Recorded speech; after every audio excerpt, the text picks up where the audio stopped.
My dry comment makes the stranger chuckle, and he flashes me a wink. Oh, so that's the problem. Well, never fear. I'll take good care of that tongue of yours. Oh! Oh! Oh! Oh! It warms my heart. The sexual innuendos are amazing. Hello, my lovelies. My name is Leckakay, and welcome to Your Dry Delights. So, it's been a hot minute since the last time we did a visual novel. The last one we did together was something to do with vampires and crazy shenanigans. That one I thought was going to be much more of a romantic visual novel, but it was actually very death-filling and surprisingly evil. So if you want to check that out, link will be in the icon in the top right corner. Make sure you go visit that one because it was pretty fun to do. We also got all the bad endings, which was kind of fun, but this one is a boys love, or Yaoi visual novel about Prohibition in the 1920s, and you play as the main character, and there's 2 different love interests that you can have, because I wanted to play a romantic one because I'm a sucker for love stories. Ah, what a lovely night. What do you say we go get a drink? Boss, that's the 5th time you've used that joke today. Well, it's your fault for making such a hilarious face every time. Alright, well I can't give voices to characters if I don't know who's talking. Alright, this is the main character, Richter. And then we also have Meyer, who we can fall in love with, or Leslie, and we'll do both of those routes, of course. So Richter, he seems like a suave, smooth guy. My name is August Richter, and I'm a detective. Unfortunately, my parents thought a nice, classic name like James or John just wouldn't be good enough for me. Everyone thought I'd be downright hilarious to call me July during my training, so I decided going by Richter would suit me just fine. Because his name is August. I see. Ah, that's Leslie. Richter, I'm hungry. I don't know, I'm just gonna give him that voice. We're just gonna roll with it. Didn't we just have dinner an hour ago, boss? But my appetite for good food is never sated, just like my appetite for justice. What do you say? Should we go get cannoli? Fellow in Little Italy makes really fantastic Little Italy. So this game also, the developer put in little things because since it's in the 1920s, they tried really hard to use the jargon and vocabulary from that time period, which I think is a great, amazing attention to detail. Like, hats off to you for that, so we'll read that here. So Little Italies are similar to Chinatowns. They hold some large immigrant populations who preserve their culture, forming a little pocket in a city that resembles another country. The Little Italy in Cleveland was established in the late 1800s. Today, it's a popular historic district and home to a number of fine Italian shops and restaurants. Well, there we go. Alright. No? Okay. Boss, this is no time for cannoli. We've got a job to do. Oh, Richter, always such a stick in the mud. This fellow right here is my senior partner, Leslie Clark. He wears his hair long and has what you might call a girlish face, so he's seen more than his fair share of teasing, too. But somehow, absolutely nothing seems to faze him. He also has the palest skin of any human I've seen ever. I'm pretty convinced that Leslie is a vampire. Either that or he's hella anemic. Case in point, he's worried about cannoli when we're supposed to be tracking down criminals. A true inspiration to us all. Thank you, Leslie. I like that it says Cleveland Detective Agency on the doorframe there. All right, let's get down to business. Run through the plan one last time, step by step. You're still new to solo assignment, so I want to make sure you've got all the details down pat. Or you've just forgotten that because you fell asleep during our last meeting. How's that? This phrase is the older equivalent of come again or what do you mean? Yeah, I know. That's still used today. Okay, interesting. Don't worry about it.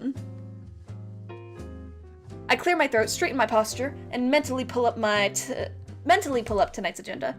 You and I are splitting up to gather information on Cleveland's illegal liquor business and enforce Volstead.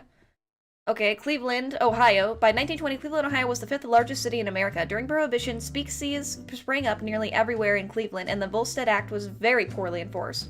It was home to several infamous mobsters, both Italian and Jewish. Wow, okay. Such as Shonder Brands and Mo Deletes. I'm probably butchering those names. The famous agent Elliot Ness, renowned for bringing down Al Capone with his team of agents, the Untouchables, worked in Cleveland for a long time and is buried there in Lakeview Cemetery. Oh, well that's really cool. So the Volstead Act, occasionally just called Volstead, is the informal name of the National Prohibition Act. This act enforced the 18th Amendment to the U.S. Constitution, which made the sale of production of alcohol illegal in the United States. The Volstead Act became law on October 28, 1919. Prohibition was the cause of a major rise in organized crime. As time went on, more and more people began to ignore the act, law enforcement included. Finally, on December 5th, 1933, the 18th Amendment was repealed and America was free to drink once more. Alright. Very similar to the issue with marijuana and how that's gonna get finally legalized too, for the better. I'm heading to the Speakeasy on Ness Avenue, and you're meeting with an FBI contact to scope out some warehouses. Okay. Leslie nods with his eyes closed, swiveling in his little chair. Damn it! He'd better not be dozing off again. For tonight, my cover is Jack Vaughn, and I work for the city government. Yes, so you can say your job is helping civilians, and it'll be technically true, because you're terrible at lying. Why'd you get into this line of work again? I heard the agency needed detectives who didn't spend their payroll hours hunting for food. Richter! How cruel! I love Leslie. I love it. He's so dramatic. He's so extra. I love him. With a theatrical gasp, Leslie spins around rapidly in his office chair like my dry remark just sent him into orbit. Oh, if I didn't have headphones on, I would also spin in my chair. Sometimes I wonder what bizarre twist of fate landed us together. Hurtful remarks aside, it sounds like you're all prepared. We'll meet back here tomorrow morning to trade reports, drink coffee, eat donuts. Is it my imagination, or is he drooling a little? Ah, and to decide our next plan of attack, of course. Understood. Loud and clear, boss. I give him a lazy salute before turning towards the door, smoothing out my vest. Richter? Please be careful. Watch yourself, stay alert, and don't do anything I wouldn't do. Like what, skipping out on the job to get cannoli? I'm serious, Richter. You're my partner. I don't want you to be turned into Swiss cheese by a Tommy gun or something. I know what a Tommy gun is. Tommy gun is a machine gun. He would use a food metaphor. So promise me you'll be careful, alright? I worry about you whenever you're off on solo. I worry about you too. Don't worry, I've got this. Okay, so do we want to go for Leslie's route, or do we want to go for Meyer's route? Let's be sweet on Leslie. I like his extra melodramaticness. We need it to kind of balance us out. This guy, doesn't he realize it goes both ways? With a small sigh, I rub the back of my neck with a hand, unsure how to phrase what I want to say. I worry about you twos, Leslie. Not like I can help it, since you send yourself on sketchy jobs all the time. It's like you're just looking to be iced. Iced is a word for dead. You're looking to die. To be iced or put on ice is to be killed. The term refers quite morbidly to the chilling of a corpse. Well, there you go. Leslie blinks at me as if he'd never even considered my concern to be a possibility. Really? That's very sweet of you to say, Richter. He sniffles, clutching a hand to his collar. Damn it, maybe I should have just kept my mouth shut. I mean, you don't need to get all... But if you're so worried about me, why don't you pick up tomorrow's breakfast? We old geezers do need to sleep in sometimes. He's probably like 28. That's not old at all. Unless there's anything else important, boss, I'm going to head out. Alright.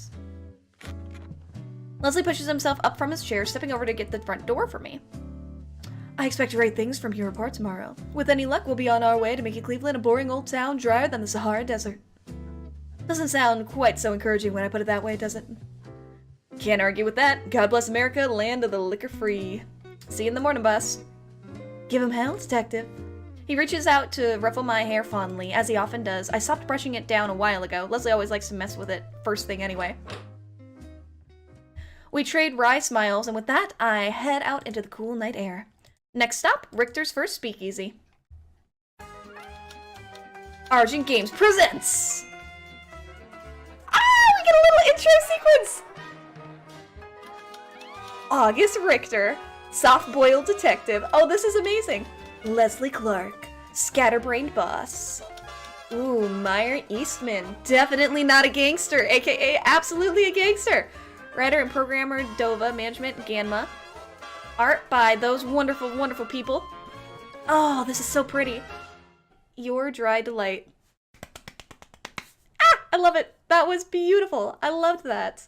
And I saw some boy-on-boy action there, so how far does this game actually go, I wonder? Password. A gruff voice whispers to me through a slot in the door. The basement of this dingy restaurant echoes with the muffled sounds of swing music like it's haunted by some ghostly jazz band. Swordfish. There's a long pause. My informant definitely said the password was swordfish. This isn't a setup, is it? If it is, heads will roll by the end of tonight, assuming mine still. The door swings open before I can finish that thought. Welcome, sir. Please enjoy your night. Thanks, I'm sure I will. Oh, I step past the tall, dour doorman, and into the loudest place I've ever seen, or heard. Smoke everywhere, deafening music, giant gaggle of dancers, loitering hopheads. What's a hophead? A term used to refer to a drug addict, usually opium. The hop in the word originated from slang for opium. Oh, okay. So, lots of drug addicts. Flappers posing in their risque skirts, drunk saps trying to impress them. Flappers are the, famous symbol of the Roaring 20s. In a time when women were traditionally expected to wear long dresses and be morally conservative, the flapper, a woman with bobbed hair and a short skirt and a bold attitude, was a backlash against the formal society. I am so not the norm for that too. I'm not a flapper, but I do even more. Drunk saps trying to impress them. A sap is an idiot or a foolish person. It is a shortened version of sap skull, an insult that takes its name from sap wood. I've never heard of sap skull before, but I have heard of sap, so that's interesting. All this laughter and cheer makes you wonder what's so criminal about it all. Guess it's not my job to ask those kinds of questions. After I wander around a little bit, weaving through the hooch holding crowd. Hooch is a slang term for vagina, so what does this actually mean? A commonly used word for alcohol, specifically referring to bootleg liquor. Okay, that's completely different from vagina. So, the hooch holding crowd, the people holding liquor crowd, I end up loitering by the bar. Richter. I love that they're using the terms of the 1920s. This is so cool. The bartender's staring at me. I raise a brow at him, offering a silent defense. What, isn't it normal to come to a speakeasy and not order any liquor? No? His face is definitely saying no. Alright, I'd like to order one of the special. The special comes out, Ed's bathtub, mister. Bathtub gin. During Prohibition, many people bottled their own liquor at home. They often used their bathtubs in order to water down homemade fermented alcohol. Sinks were usually too small to fit bottles. The resulting bathtub gin was usually disgusting. Bartenders and speakeasies often masked the taste by making cocktails, which became particularly trendy in the 1920s as a result. Ew! Gross. So it's just like people who, like, cut drugs and marijuana with things today because they are illegal and they're trying to get the most out of their buck, which is why it should all just be legalized so that we can make it as safe as possible for everybody. Yeah! Oh my god, the face on Richter's just like, what is that? The bartender bellows out a laugh when I freeze in horror. Ooh boy, don't worry, it adds to the taste. I sure bet it does. Still laughing, he uncorks a bottle and pours me a glass of clear liquid, stuffing a lime slice onto the rim. It's like putting a fancy bow on a pile of horse crap, but I guess I should appreciate the effort. I lift the glass, taking a cautious sip. Richter! Oh no, that's him. Spit it out or swallow it. Oh! We're gonna swallow it. We're gonna, even though it's disgusting. We've all had to have that medicine or something that we hate. We gotta do it. Jesus, that's bad. What does Ed do in his bathtub? Probably bathe? Actually, I don't want to answer that question. Probably some other things. As I hold my glass of God knows what and lean back against the bar, my gaze wanders around the crowded parlor. The informant said this place is a key part of Cleveland's liquor business. Apparently, it's owned by mobster types. And now that I think about it, those guys over there look a little rough around the edges. They're not drinking or dancing, just watching the patrons. I casually scoot down the bar, getting close enough to overhear their conversation. It's so loud in here that I can't make out what they're saying, but I managed to catch a few words. Damn Italians, our turf, them and the cops. Did I hear that right? They aren't part of the Italian mob? So they must be the Jewish mob. I wonder who owns this place then. It must be a different game. Some kind of deal. That'll work? Risky. I strain my ears as much as I can, sensing the conversation's about to get even more interesting. Just one or two hints, maybe a name. Come on, give me something. Only one drink for you tonight, my friend? A low, eloquent voice murmurs right in my ear. Is this where we meet Meyer? Oh, it is! He's so suave and handsome. The culprit smirks at me when I whip my head around in surprise, offering a little wiggle of his fingers in greeting. Tall, suited, and well-groomed, he has an unusually refined look to him. Is he offering to buy me a drink? One's enough for me. Is there any better stuff? Yes! Better! Give me the good... We gotta do that. I could manage another drink, but not another one of... whatever this is. I jerk my chin towards the mild rat poison in my glass. You don't like it, really? I've been told that's one of the best drinks here. One or two more, and I promise it'll start growing on you. No, really, I like my tongue too much to put it through more of Satan's mouthwash. My dry comment makes the stranger chuckle, and he flashes me a wink. Oh, so that's the problem. Well, never fear. I'll take good care of that tongue of yours. Oh! Oh! Oh! Oh! It warms my heart. The sexual innuendos are amazing. Okay, so we need a voice that's like deep and suave for Meyer, because Leslie's like the overdramatic, kind of flamboyant one. Meyer's the more stoic, sexy, elegant one, so. Well, never fear. I'll take good care of that tongue of yours. What's that supposed to mean? Bartender, a fresh drink for the delicate-tongued gentleman. And the usual for myself. He waves at the man behind the counter who quickly nods. Oh great, I can't actually get drunk, damn it. It's like this guy's here just to ruin my investigation. We'll get you fixed up with something that'll tickle your fancy, mister. Trailing off, the stranger raises one eyebrow at me expectantly. Jack. Jack Vaughn. Jack? Not the name I'd have picked for you, but I still like it. Really? What name would you have picked? Ask me again after you've had a few more drinks. Ah! Ah! Oh my god! As if on cue, the bartender passes a glass towards me and gently slides a steaming cup towards my companion. Is that coffee? Thank you, Arthur. Anytime. He throws the man beside me a wily grin. I can't shake the feeling that I'm the butt of some inside joke, but maybe that's my detective's paranoia talking. You don't drink, huh? I wouldn't call myself a teetotaler, but I do like to stay sharp. Teetotaler is someone who completely abstains from alcohol. The etymology of this word is fuzzy and anecdotal, but may stem from a reduplication of the T for total abstinence. Teetotaler. Okay. Teetotaler. Interesting. But I'd like to stay sharp. Right. Well, drinking partner, since you twisted me into this, who exactly am I toasting with again? My name is Meyer, and I'll endeavor to make sure you won't forget it. Oh! I love it! By being your bedroom partner. Something like that. How the hell am I supposed to read this guy? If I didn't know any better, it's almost think he is 100% trying to flirt with you. Lachime. Lachime is a toast that translates literally as to life in Hebrew. Lachime. Exclaiming some sort of toast, he clinks his cup against my glass. Lachime. I mimic Meyer's pronunciation, and when he happily nods in approval, we both sip our drinks. Hurt! Not as bad as Ed Deluxe, but still feels like I swallowed a gasoline cocktail. Ooh, those sexy green eyes, though. Why the pucker face, Jack? Not smooth enough for that tongue of yours. Meyer leans in closer, propping his elbows on the counter and gazing at my face. Well, if he's hell-bent on being all friendly, maybe I can pull some information out of him. I bet he knows something. He's got that kind of smug air. Yes, woe is me and my delicate tongue. Really, where do they get this stuff? Is it all home-brewed? Surely there's a big cellar. Of course, why the biggest cellar in town, no less. So he does know, now I just have to... But more importantly, why don't you tell me a little about yourself? Or a lot more. I promise you I won't mind. Alright, play it cool, Richter. I can't rush into this or he'll catch on. I'm nobody special, really. I help keep civilians safe, serve the city and all that. His smirk deepens for some reason. Just another average fella here trying to relax after a hard day's work. Hoping to take the edge off. Are you just gonna sit there and me all night, or what? Well, I don't mean to be rude, but I have a sneaking suspicion that you're lying. Ooh! Impossible! He can already tell! Was Leslie right? Am I really that bad at this? Probably. 100% probably. Why don't you be honest with me, Jack? Be honest with you? I'm not... Meyer leans in even more, this time snaking an arm around my shoulder and pulling me in close. I swallow, trying to keep a hold of myself as his lips brush against my ear. He can't know. There's no way he knows. You're really a Simcha, aren't you? What's a Simcha? A Simcha? Confused, I steal a side glance at Meyer, and his eyes glimmer back at me mischievously. A pimp, of course. Oh, what? Oh, you can't fool me with that act, Jack. I saw you looking around earlier for any attractive girl, subtle as a train wreck. Lord have mercy.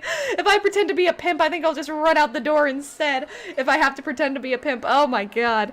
That's amazing! A little laugh spills out of Meyer before he can bite it back. Care to tell me what's so funny? Just teasing. Forgive me, I didn't mean any offense. Nor did I think you'd definitely faint on the spot, but I was quite ready to catch you. With that little wink of his, oh dear god, I freaking love Meyer. Alright, you got me. I was just You know, horrified that my good name might be ruined. Shook me up. Secretly, of course, I'm mostly only relieved that he didn't actually see through the lie. This was too close for comfort. Oh, naturally, an upstanding civil servant like yourself is obliged to maintain his saintly reputation, right? Bartender, another round for the gentleman, if you please. And that was how I got pulled into a night of drinking with my new companion. It soon grows clear that Meyer isn't going to let anything important slip. He manages to dodge all of my questions like a pro boxer ducking punches. But I'm too invested to turn back. I know he knows something. I know he knows something. But we're just dancing around the subject. And as much as I hate to admit it, it's fun talking to him. So much that I nearly forget what I came here to do. The way he gives me all of his attention is, well, flattering, in a way. It's called flirting. While we banter back and forth, I notice the sketchy-looking men from earlier throwing glances toward us. Are they looking at me? At Meyer? Just trying to get the bartender's attention? I can't tell, but I've got a feeling we're being watched. If you don't mind, Jack, I have a question for you. An elbow nudges against my side, interrupting my thoughts. A question? Sure, I'm all ears. I turned my head back towards Meyer, only to see him already pressed close to my side. Our cheeks are nearly brushing together. You wouldn't have to be looking for underground work, would you? Huh. My heart skips a beat. He's finally bringing it up. You could say that, more or less. Well, in that case, how about we make a deal? I'll trade you a little business information in exchange for something on your end. Your body! He whispers conspiratorially to me, lips curled upward in a sly, daring smirk. Something, huh? What kind of something are we talking about here? Oh, I'm glad you asked. His breath lightly tickles my cheek. For a second, my focus gets a little hazy. All I can see are those sparkling green eyes. My mind races through all the things he might want from me, things I'd normally never think of until...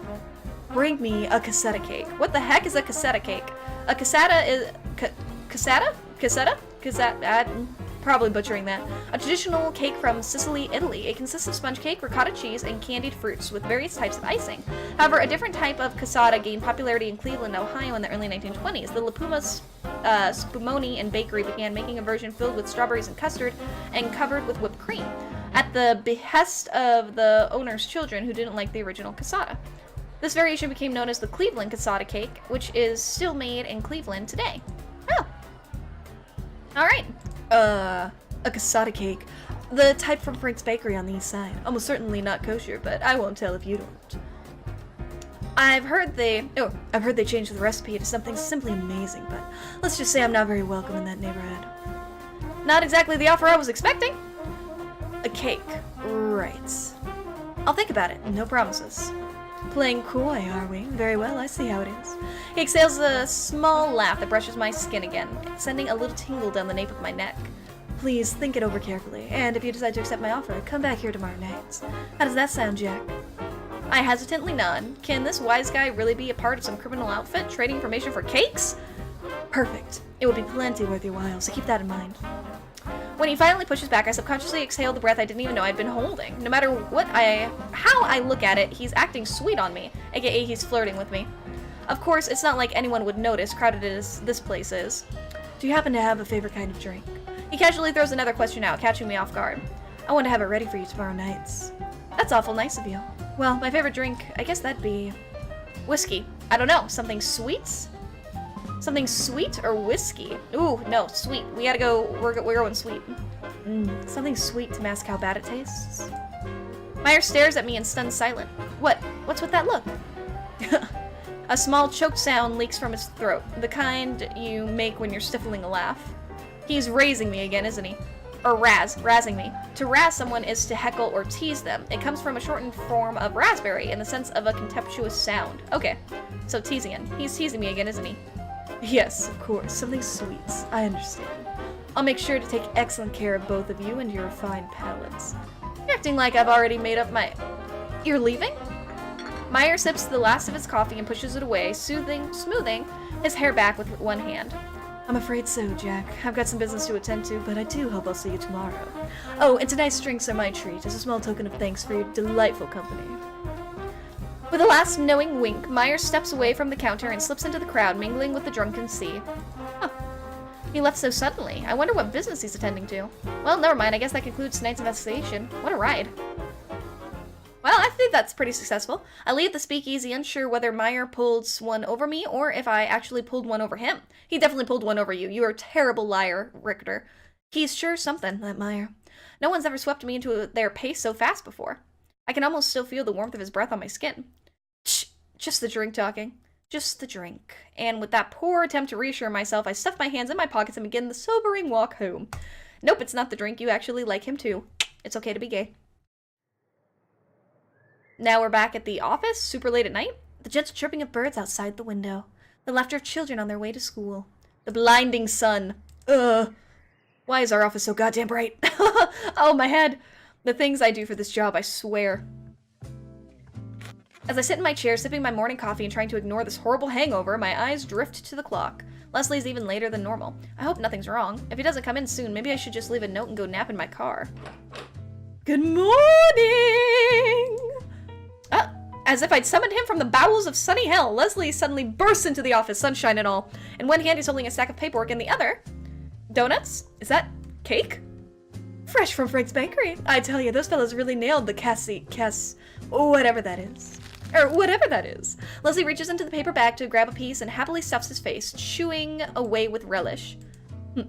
That's the exact same cake Meyer asked for last night, isn't it? Is this some kind of conspiracy? Is every man in Cleveland eating these cakes except me? Oh?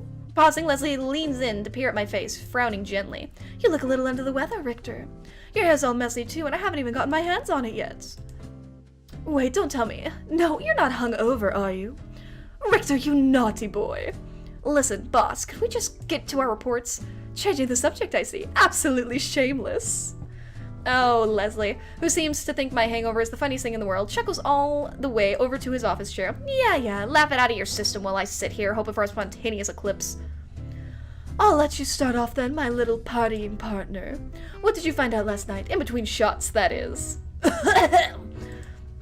Well, from what I heard, it sounds like the Italians aren't running the speakeasy, or even most of the liquor business. If I had to guess, it's either the big street gang or the Jewish mafia. The Jewish mafia? It's true they've been growing in size around here lately, or so I've heard. What makes you think it's them, though?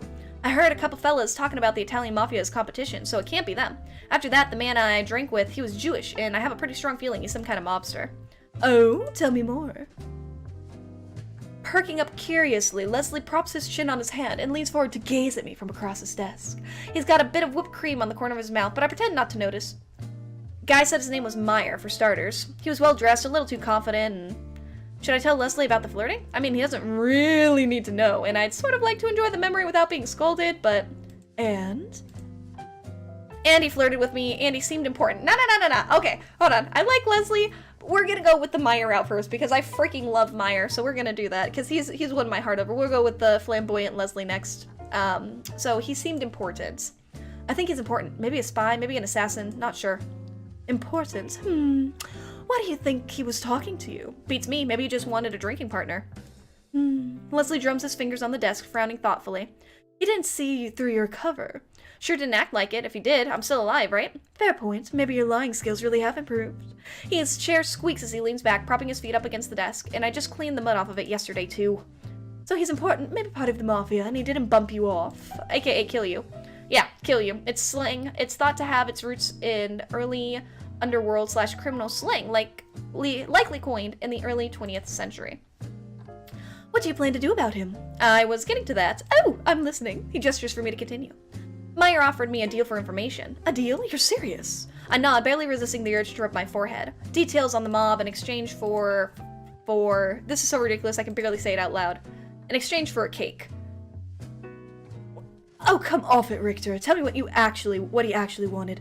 I know you're trying to get revenge from me teasing you, but I'm being serious, boss. He wanted a cake. Pointing at the paper bag that holds Leslie's half-eaten breakfast, I put on the straightest face I can manage. It's from the neighborhood around Little Italy, right? Obviously, that place is owned by the Italian gang, so he can't get too close, but as for why he wants one, I've got no clue, boss. Maybe a kid at home who likes some sweet tooth forbidden fruit? It reeks of a setup, Richter. Isn't that obvious? Leslie wrinkles his nose about the reaction I'd expected, and really not an unfair one. I thought about that, believe me, but if it was a setup, why would he invite me back? Wouldn't it have been easier to get rid of me there? And he could have made his offer sound more serious, too. Anyone with half a brain would be suspicious. That's true, I suppose. I still don't like it, though, not one bit. He lets out a heavy sigh, sticking a hand into the bag with his cake and tearing off a piece to idly munch on. Well, while you're here, we're having the time of your life last night. I was chatting with Mr. FBI. Apparently one of the city's politicians is hosting a big party at a hotel tonight. Thanks to our contact, I've got us passes inside. Because you know what's going to be at that party, my dear Richter? A lot of liquor? A hell of a lot of liquor, probably provided by the main source in Cleveland. Leslie and I exchange knowing looks. I can already see where he's getting at. So you want to scope it out for information. It's a good bet and a safe one. Once folks get drunk, there's no telling what kind of juicy information we'll get out of them. If we're lucky, some of it might even be related to our case. I wouldn't count on it. We snicker in our line of work. Both of us have been in our fair share of these ritzy orgies. Ritzy is to be glamorous or stylish. Okay, I knew that already. I think you should come to the party with me tonight. With your smarts and my good looks, we're bound to find something out. And if you want my honest opinion. Leslie goes thoughtfully silent for a moment, then a more serious look darkens his brow. I think this rendezvous at the Speak is too risky. Even if Meyer doesn't mean you any harm, any other mob types around there might not feel the same way. But I also don't think you're green enough to walk into a death trap. Gee, thanks, boss. When I roll my eyes, Leslie offers me a soft, affectionate smile, the kind he only puts on once in a blue moon.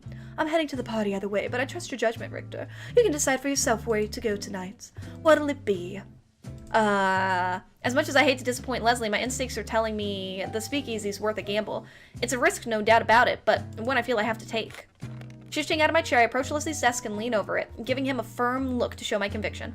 Sorry, boss. I'm gonna try my luck with Meyer. There's a lead there. I just know it. Like I expected, Leslie doesn't look too thrilled by my choice, but true to his word, he soon lets out a good-natured sigh. Heartlessly leaving your partner in the dust, so this is what I've come to, eh?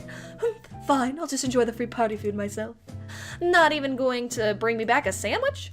Ask your new friend for one. Leslie huffs and I snicker at his playful sulkiness, although I have to wonder if a little bit of it is genuine. All right, but if you go, promise me you'll station a few officers near the speakeasy just in case something goes wrong. You'll never know when trouble might pop up. Yeah, that's fair. I'll make the calls this morning. Good boy. Then I won't I'll worry less about you. He reaches out to ruffle my hair. Luckily, it was already messy, so he can't inflict any more damage. Now, let's cannonball into this stack of paperwork. Been looking forward to it all morning. Alright, so we are going to end this part of the playthrough of Your Dry Delight here, because we've gotten a good part of it. We've cemented ourselves in the Meyer route, because instead of going to the party with Leslie, we're going to go to the speakeasy again with Meyer. And in the next episode, we'll continue and finish out the route of Meyer, and then in the episode after that, we'll go ahead and go down Leslie's route. So, without taking up any more else time, thank you for being here, for being awesome. Remember to drop a like if you enjoyed the episode. Comment down below if you're excited for this, whether you like Leslie more, whether you like Meyer more, other visual novels you guys would like to see me play, and just any other thoughts that you guys have randomly going about inside your head. But, thank you, I love all of you, and without taking up any more else time, I will go ahead and let you beautiful people go. Goodbye, my lovelies. 3, 2, 1, go!